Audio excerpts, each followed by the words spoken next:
سلام. نمایش انتخابات ریاست جمهوری که به طور زودرس به خامنه‌ای تحمیل شد تبدیل به ویترینی از انواع معضلات درون نظام شد که به طور خاص بعد از هلاکت رئیسی شدت بیشتری پیدا کرده. در قدم اول ضربه‌ای که به گیجگاه خامنه‌ای خورد پتک سنگین تحریم این نمایش توسط اکثریت مردم بود که خامنه‌ای و مهره‌های نظام اصلا انتظارش رو نداشتند، چون سید علی اول صبح خودش رفت پای صندوق رأی و آبروی نظامش، دوام و قوام نظامش همه رو گره زد به حضور اکثریت مردم. حضور پرشور مردم و افزایش و کثرت رأی دهندگان، این برای جمهوری اسلامی یک نیاز قطعی است. بنابراین دوام جمهوری اسلامی و قوام جمهوری اسلامی و عزت جمهوری اسلامی و آبروی جمهوری اسلامی در دنیا متوقف به حضور مردم. خامنه‌ای اینو گفت و بلا گفت. در پاسخ به این فراخوان سید علی، اکثریت مردم هم در همون دور اول انتخابات با عدم حضورشون جوری توی کاسش گذاشتن که دوام و قوام و عزت و حشمت و آبروی نداشته نظام همه با هم به فنا رفت. بلوان برسد پرنده ایم پر نمیزونه. این صاحب که این صاحب رای نیست. به سازمان اخلاق مراجعه کنید و رای بدهید. اگر شما رای بدهید آمار کندی هیچ گونه خدماتی به آبگار و شما باید معاشر رو نمی‌کنید. پس خواهشم حضور پررنگ داشتن اگر آمار شرکت کنندگان در سازمان کامل بیده آمار کامل بیده باید خدمات کامل بیده برای پای زندگاه رای بده. کسی نمیرایه سه منصور رایزم که؟ سه منصور صابر بانکا منصور دست در نکن که ولی خب کسی نمی این با مابلی راست میگو خلفت هیچ کس نی هیچ کس نی یا هم خب بچکون کارسرا خوشنه هیچ کس نی پشه میده.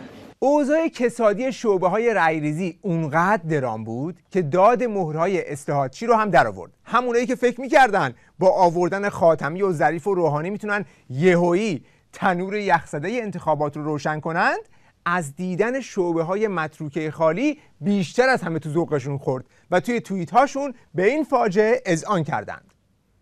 محمود صادقی: من امروز صبح حدود ساعت 11 در مسجد امیرآباد رأی دادم. مشارکت بسیار پایین‌تر از حد انتظار بود. میزان مشارکت تا این لحظه 16 و 15 دقیقه طبق اخبار رسیده به خصوص در شهرستان‌ها بسیار پایین‌تر از حد انتظار بوده. بعد از گذشت 8 ساعت میزان مشارکت به طرز غیر قابل باوری پایین است. کمتر از 15% تا این لحظه. متاسفانه حتی یک نفر هم تو صف نبود و این به معنی مشارکت پایینه. میزان رأی مأخوذه تا این لحظه نشون میده اگه این روند حفظ بشه مشارکت شبیه سال 1400 خواهد بود. اما وقتی آمار نهایی رو اعلام کردن معلوم شد که مشارکت اعلام شده خودشون نه تنها شبیه سال 1400 نبود، بلکه حتی کمتر از همین نمایش انتخابات اخیر مجلسشون بوده. همین انتخاباتی بود که هیچکس نیومده بود، گفتن شکست خوردیم، از اونم کمتر اومدن. ببین آرای اعلام شده خودشون در نمایش انتخابات مجلس در اسفند گذشته نزدیک 25 میلیون رأی بوده، ولی رقم اعلام شده دور اول نمایش انتخابات ریاست جمهوریشون 24 میلیون و 545 هزار رأی بوده و به این ترتیب رکورد کمترین مشارکت در تاریخ نظام رو از آن خودش کرد. تازه این در حالیه که توی انتخابات مجلسشون اینطوری ماله کشی میکردن که این انتخابات مجلس تو همه دنیا تو انتخابات مجلس زیاد شرکت نمیکنن. اصلاحاتچی‌ها میگفتن چون کاندیداهای ما رو حذف کردید اینطوری شد.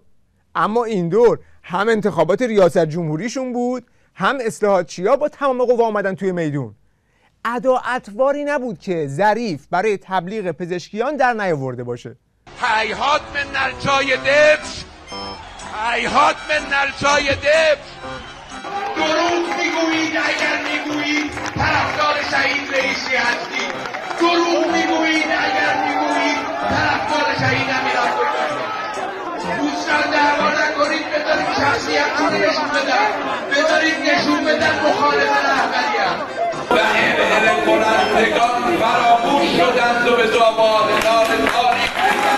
برید به صندوق‌های رای، دست 21 نفرم بگیرید و به 22 رای بدید، به عدد 22، یعنی آقای دکتر پزشکیان.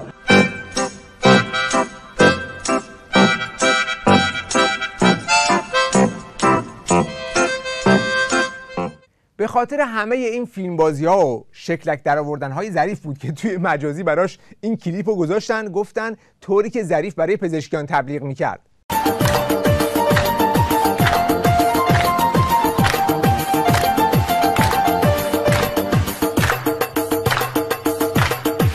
خلاصه این که اصلاحاتچی‌ها با همه این زوری که زدن توی نظرسنجی‌هاشون انتظار داشتند که مشارکت مثلا تا 20% افزایش پیدا کنه، ولی نهایتاً طبق آمار رسمی حکومتی مشارکت شد زیر 40%، که قبلا خودشون گفته بودن چه این آماری مایه ننگه.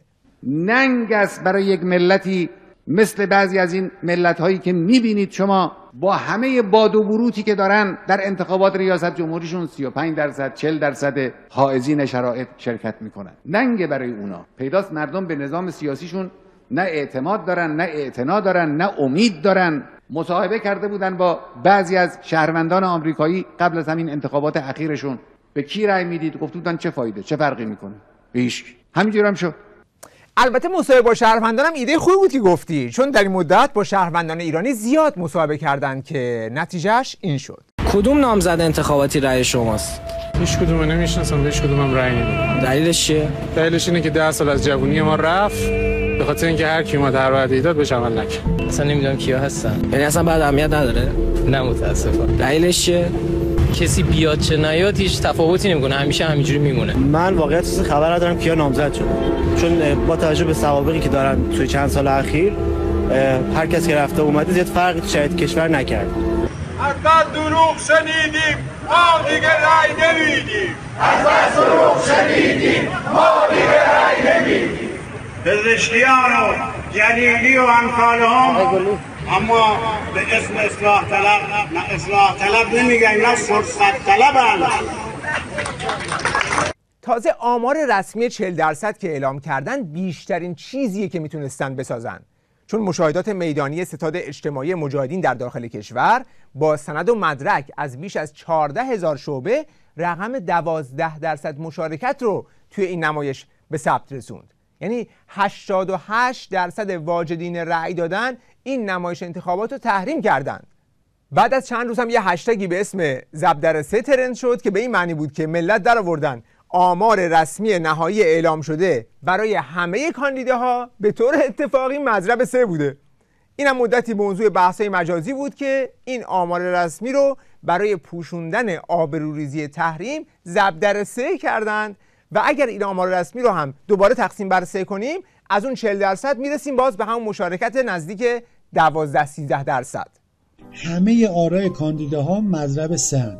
احتمال اینکه چنین چیزی تصادفی باشه اونقدر پایینه که اصلا بهش نمیپردازم. بعد از اینکه موضوع تحریم بی سابقه این نمایش انتخابات خیلی برجسته شد و این بحثام توی مجازی خیلی داغ شد، دست آخر خود خامنه‌ای دوباره به صحنه اومد و به ورشکستگی نمایش انتخاباتش و تودهنی محکمی که از مردم دریافت کرد اعتراف کرد که بله ما گفتیم شرکت کنید ولی هیچ کس محلمون نذاشت. این انتخابات خیلی مهمه.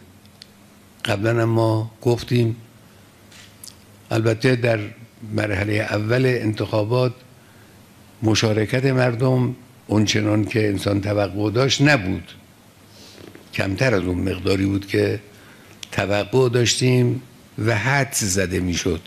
چی شد؟ شما که فردای روز نمایش انتخابات لوگوی حماسه حضور از تلویزیونتون کنار نمیرفت، پس حماسه حضور کشکی بود؟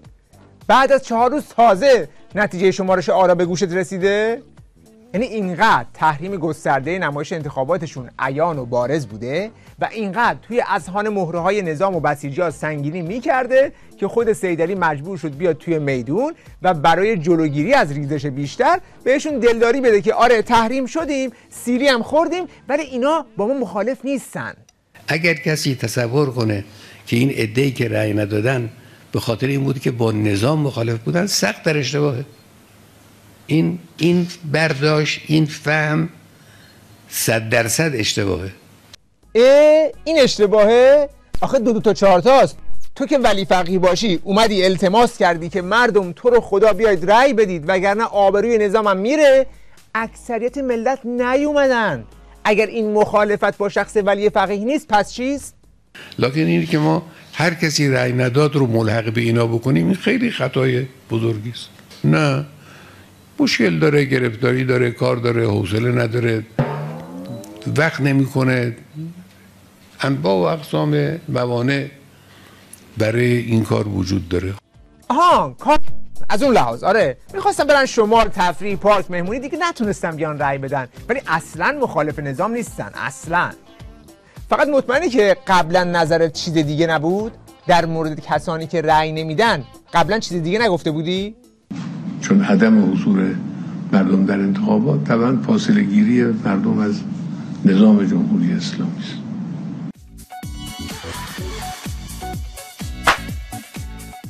معضل دیگه ای که توی این نمایش بروز کرد چند دستگی یا پاره پاره بودن باند ولی فقیه بود، طوری که تا روز آخر و حتی در روز نمایش انتخابات هنوز دعواهاشون با هم ادامه داشت و نتونستند بین قالیباف و جلیلی روی یک کاندیدا توافق کنند. سلام بر رئیسی، درود بر جلیلی. سلام بر رئیسی، درود بر جلیلی. سلام بر رئیسی. پدیده‌ای که در این جریان آشکار شد، یعنی از قبل ولی اینجا بعد از حرکت رئیسی خیلی واضح بیرون زد، شکاف در درون سپاه خامنه‌ایه که علیرغم اینکه یک عده از فرماندهان سپاه حسابی رفتن پشت قالیباف، اما نهایتاً جلیلی در اومد. آقای دکتر قالیباف یک عنصر موفق جهادیه که حضرت آقا علی‌الدوام از ایشون تقدیر و تحسین کردن. پای کار دکتر قالیباف هستیم. نظر من خیرالموجودین آقای قالیبافه. کسی که باعث شد موشکی تا این حد گسترش پیدا بکنه و امروز با آزادی عمل ما دیگه میتونیم اون رو مطرح بکنیم، آقای دکتر قالیبافه.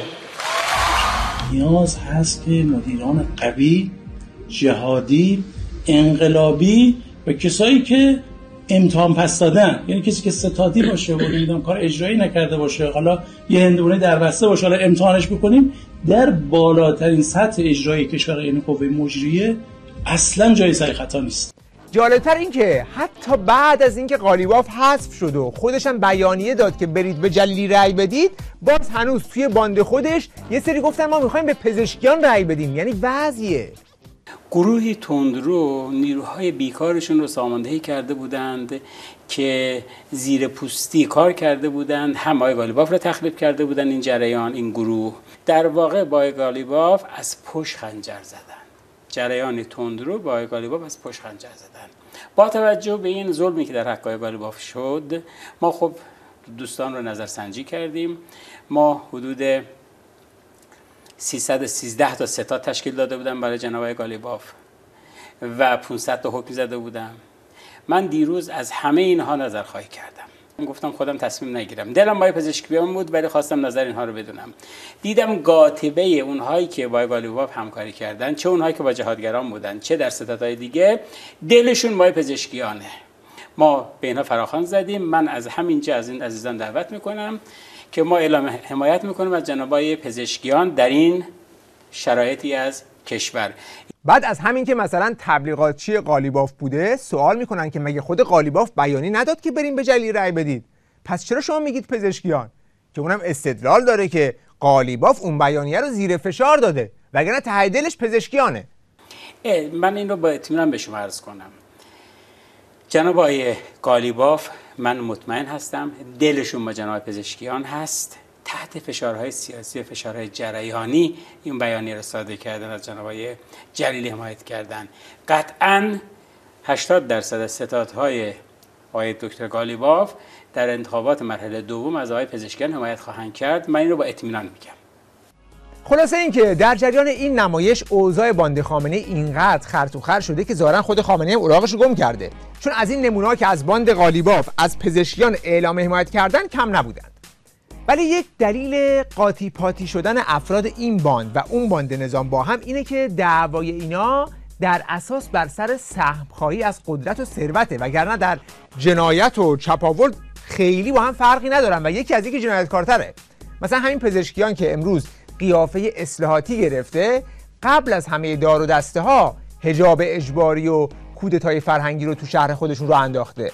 یعنی حتی قبل از اینکه خمینی فرمانو صادر کنه، این جلو فرمانو اجرا کرده بود. ما انقلاب که شد مسئول پاکسازی و بازسازی بیمارستان‌ها و دانشگاه شدیم. ما وقتی به اصطلاح مسئول شدیم یه بخشنامه کردیم به همه که مثلا باید با این چارچوب بیایید. البته رفتیم با دادگاه انقلاب و با بچه‌ها هماهنگ کردیم که ما این تصمیم میگیریم فردا. هنوز بحث حجاب اینا نشده بود. هنوز این بحثا نشده بود که چیز بود. بعد از اون 2 ماه بعد دولت اعلام کرد که مثلا این اتفاقات باید بیفته. یعنی شما 57 بله، ما همون لحظه که مسئولیت گرفتیم برای اینکه بتونیم اون روند چیز بشه، مجموعه جریاناتی رو که بودند رو هماهنگ کردیم و بعد اومدیم فرصت دادیم، گفتیم تا این فرصت کسی که میاد بیمارستان باید با این شکل بیاد.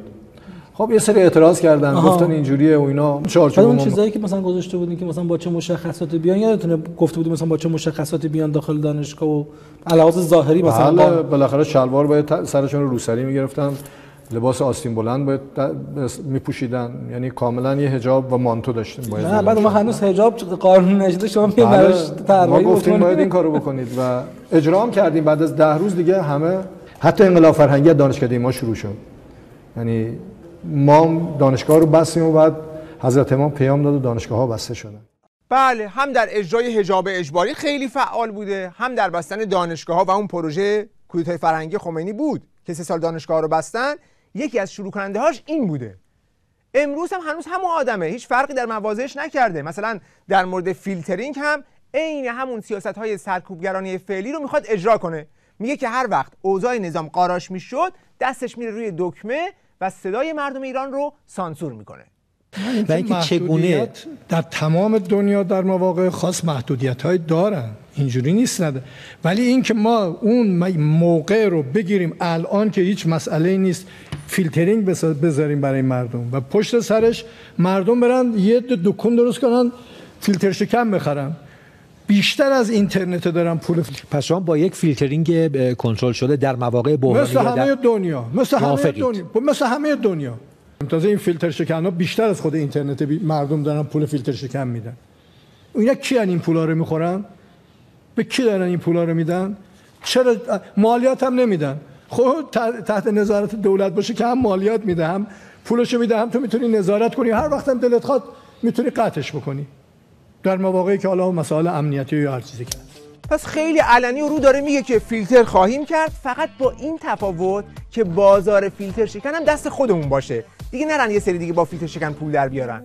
خیلی رسمی خودمون هر وقت دلمون بخواد، این در مواقع حساس فیلتر میکنیم، بعد هم با فیلتر شکن مردم رو میچاپیم. مثل حجاب هست، قبل از انتخابات شل میکنیم، بعد از انتخابات فیلتر میکنیم. چرا فیلتر کردی؟ چون احساس کردیم که در موقعیت بحرانی هستیم. اینقدر با هم تفاوت دارن. پس یعنی در مبانی پایه نظام مثل اعتقاد به ولی فقیه، چاپیدن مردم، سرکوب مردم، حجاب اجباری فرق چندانی با هم ندارن. اون یکی جلیلی هم که وضعیتش تابلوه که یکی از نوچه‌های رئیسی جلاده با همون طرز تفکر و اطرافیانش هم همه یه مشت لومپن پاسدار وحشی هم.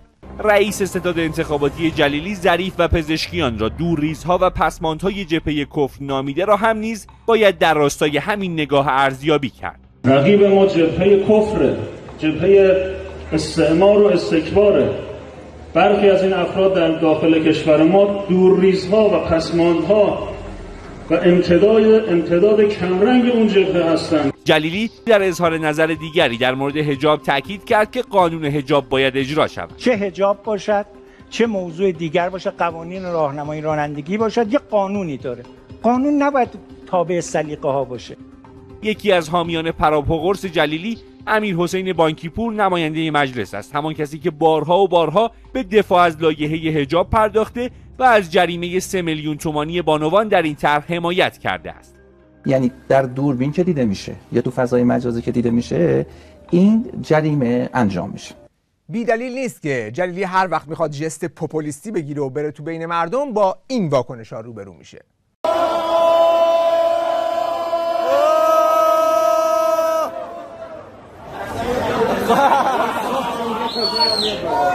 پس تا جایی که به این دو کاندیدای نمایش انتخابات برمیگرده، هر کدوم که بیان سر و ته یک کرباسن و در هیچ زمینه‌ای فرقی به حال مردم نخواهد کرد. من احساسم اینه که این آقایون الف و بی که الان داریم ما دقیقاً شبیه هم هستن، فقط یکی در این موضع یکی در اون موضع. یعنی شما هر انتقادی با جلیلی بکنید مشابه اون انتقاد در موضع اصلاح طلبی با پزشکیان وارده. اگر بگید که ایشون سیاستمدار قدری نیست، آقای پزشکیان هم همینطوری. اگر ایشون سوابق مدیریت جالبی نداره، ایشون هم همینطوریه. من یه تعبیری داشتم گفتم آقای پزشکیان آقای جلیلی اصلاح طلب هاست. تازه جدا از این که اینا هر دوشون آدم‌های بیرمق و بی‌وزنی هستند و هر دوشون مطیع خامنه‌ای هستند، اینا میخوان رئیس جمهور بشن. پست ریاست جمهور که قدرتش بیشتر از ولی فقیه نیست. پس هر کی که بیاد بخواد کاری هم بکنه باید در چارچوب همین نظام ولی فقیه بکنه. اینا چیزاییه که کارشناسای خودشون هم الان بهش رسیدن. من میگم اجازه ندیم با انتخابات شکلی این پوسته خودش تقویت کنه. اتفاقا من میگم پوسته ولایت در امر سیاست و در امر گزینش باید شکسته بشه و مردم به این خودآگاهی برسن که رسیدن، بخشای زیادیشون رسیدن که رأی نمیدن، که ولایت براشون کاری رو صورت نمیده و نظام متکی بر ولایت صورت نمیده و توازن قوایی در انتخابات ریاست جمهوری نیست. فرض بکنیم که آقای پزشکیان میخواد بیاد انتخاب بشه، ایشون میتونه که اعلام بکنه، خودش متحد بکنه، بگه من از آقای خامنه‌ای خواهم خواست که نیروی انتظامی فرماندهش در اختیار ریاست جمهوری قرار بگیره. دو، ایشون میتونه به ما بگه، یعنی بگه که من متحد میشم که نیروهای ایرانی رو از عراق و سوریه و نمیدونم فلسطین بیارم بیرون. هزینه‌های زیادی که در اونجا صرف میشه، تبلیغاتی که داره صرف میشه. سه، این بخشایی که زیر مجموعه آقای خامنه‌ای هستش بگه باید در اختیار من به عنوان دولت قرار بدید. آقای سپاه میتونه از بخشای مختلف، چه دولت، چه اقتصاد، چه نمیدونم فرهنگ، چه ورزش کنار بگذاره که بتون توازن قواست. اگه نشه شکلی است. اسرائیلیا الان کلی تبلیغ میکنن که اگر نیاید رأی بدید ایران هم سیاه میشه، وحشتناک میشه. مگه تا الان سفید بود؟ تا الان هم 45 ساله که حکومت ولی فقیه دیگه. تا همین الان که رئیسی بود، تا الان که حکومت اعدام و سرکوب و حجاب اجباری و غارت و چپاول بوده. 2 تا 8 سال هم روحانی و خاتمی بودن، چه فرقی کرد؟ در همه اون سالها هم چوبه های دار فعال بوده، سرکوب بوده، ترور بوده، قتل‌های خیابانی بوده. پس با انتخاب این یا اون که فرقی نمیکنه، باز همون حکومته، همون سپاه، همون بسیج، همون مأمورای وحشی انتظامی، همون تورم، فقر، گرونی. بعد اومدیم توی گزینه‌های موجودی هم که الان دستمون هست، هیچ کدوم امید بخش نیستن، نه اون طرف نه این طرف. من اینجا الان در خدمت شما در پیشگاه شهادت میدم، آقای پزشکیان اگر رأی بیاره سفره مردم بزرگتر نخواهد شد و مطمئن باشید از اینی هم که از کوچکتر خواهد شد، چون این سیر تورم کشنده‌ای که در کشور ما هست که معلول اون سیاست‌های کلان نظام هست، اون هست. نتیجه این که هر کی بره توی این نمایش انتخابات رأی بده یا جاهل یا خائن.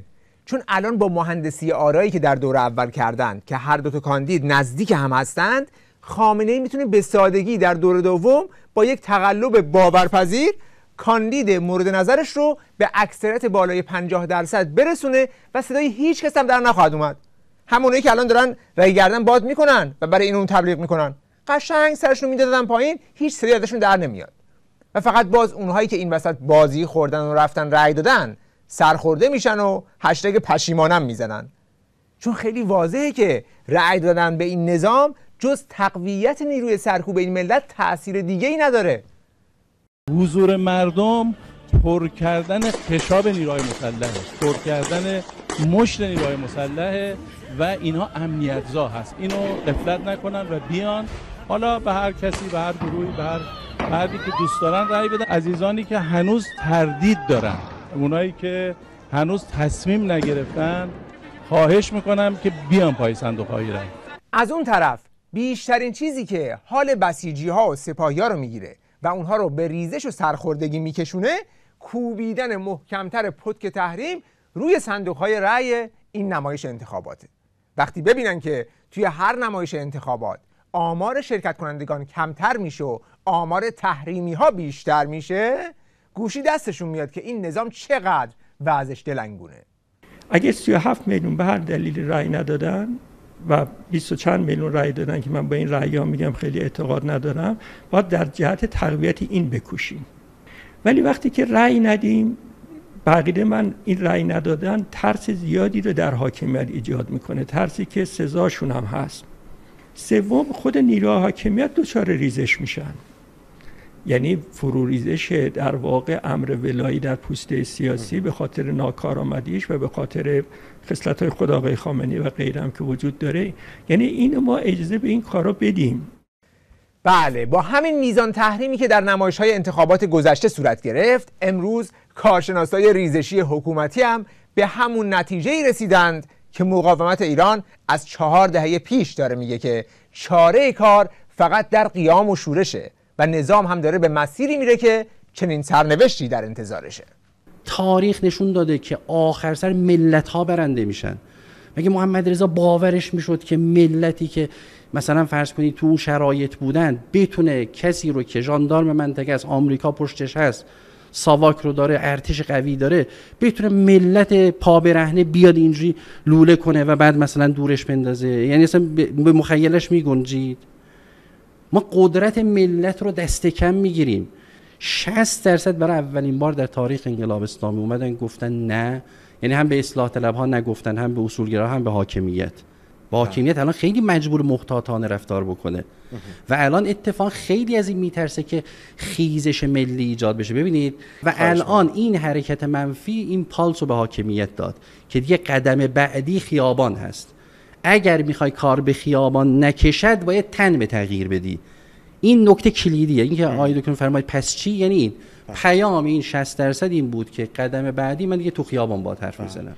بله، چیزی که روشنه اینه که خامنه‌ای در برابر یک جامعه انفجاری قرار گرفته و دیگه ترفند نمایش انتخابات هم دردی ازش دوا نمیکنه. این بنبستیه که سیدعلی راه خروجی براش نداره.